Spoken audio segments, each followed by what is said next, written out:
Hey folks, it's Nick Granville. I just thought I'd do a quick lesson on some ways to kind of break you out of the box. You know what I mean by that kind of box style playing of...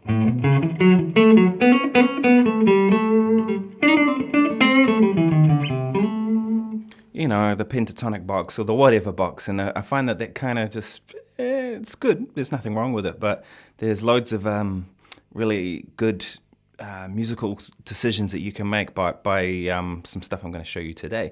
I was kind of reminded of this. I've been watching that Tom Bukovac series, which is just awesome on YouTube.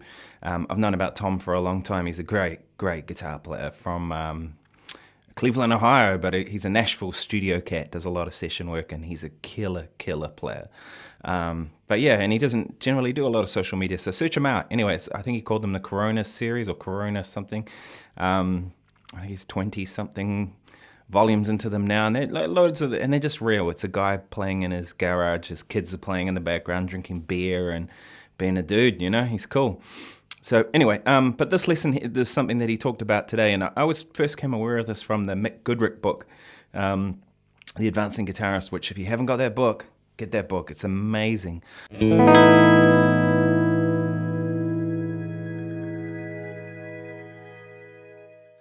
But Mick Goodrem talks about the science of the unitar, or the single string guitar, and playing this way across the neck. And I think it's a good way to break out of the box, because boxes are all this direction, whether you think of that as vertical, whichever, or but as soon as you say something like C minor pentatonic, let's do that. Right? As opposed to... It's going to make you play differently, isn't it?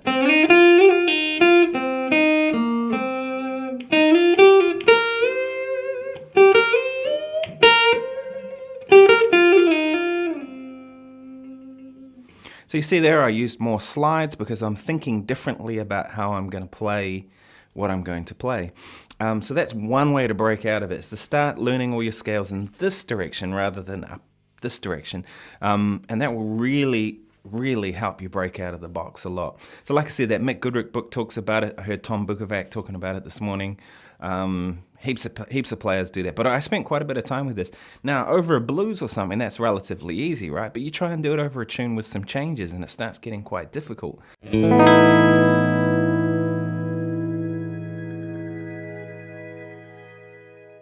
Another thing you could do too, and this is something that not a lot of people think about again, is if we play, say, a G major scale,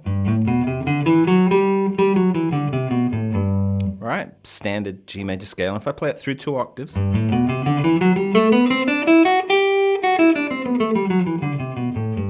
right, and that's cool, that works. But what if we do 3 note per string? I mean, the only rule there is I'm playing 3 notes on every string, same scale, right? But then a lot of people don't really think about it as 4 notes per string, because that works real good too.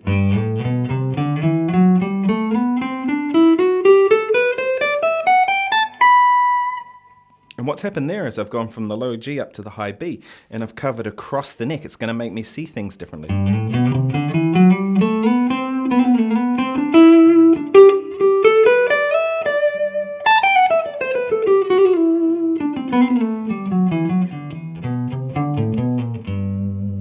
And that's, again, another good way to kind of break out of playing your box shapes. You can do that with pentatonic, you can do it with anything.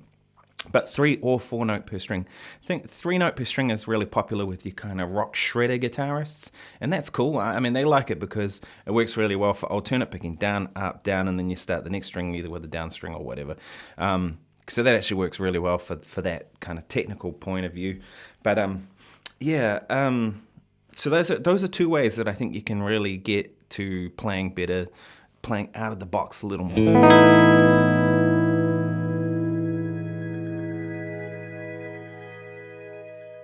And the third thing I'd say too is try not to play licks. Now, licks are great, don't get me wrong. There's a point to them. You need to know how to play licks, and that's sort of a big part of music, is playing licks. But if you want to break out of the box, a good way to not play licks is to just try and play more melodically. And what does that mean? Well, playing melodically doesn't mean things like...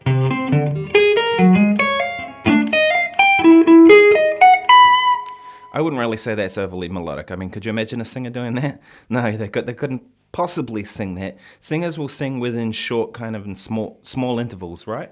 Like thirds. Might be something that a singer would sing, right? Because it's within a certain range. Singers don't tend to have huge octave ranges. I mean, from E to... Singers don't have that kind of range of notes that we do on a guitar. So, if you reduce your range and try and keep your intervals smaller and try and be more melodic in how you shape it, then you're less likely to play box pattern licks, aren't you? So that's a really good way to kind of work on your, again, breaking out of that box.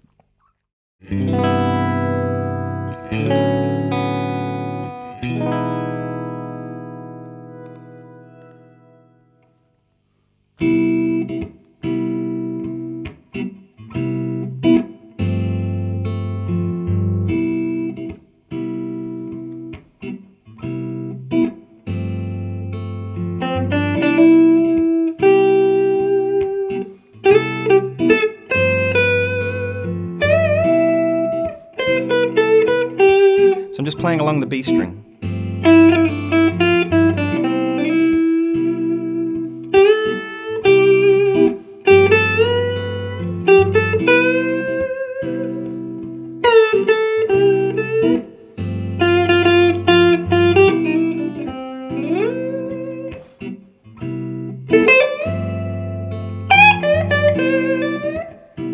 Onto the E string.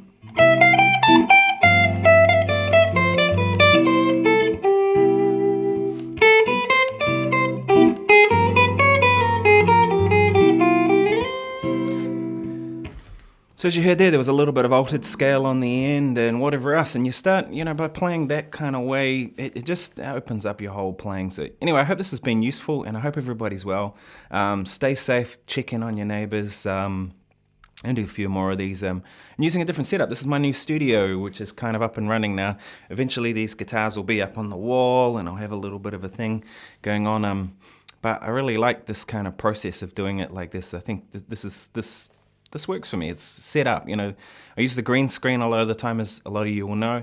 And the green screen's cool, but it just takes so long to kind of edit that. And I want to be doing these to happen quickly so that I can get more content out to you guys. So remember to subscribe and, look me up on Facebook and Instagram and all that stuff. And and keep in touch. And most importantly, stay safe and stay healthy. All right, thanks very much. Cheers.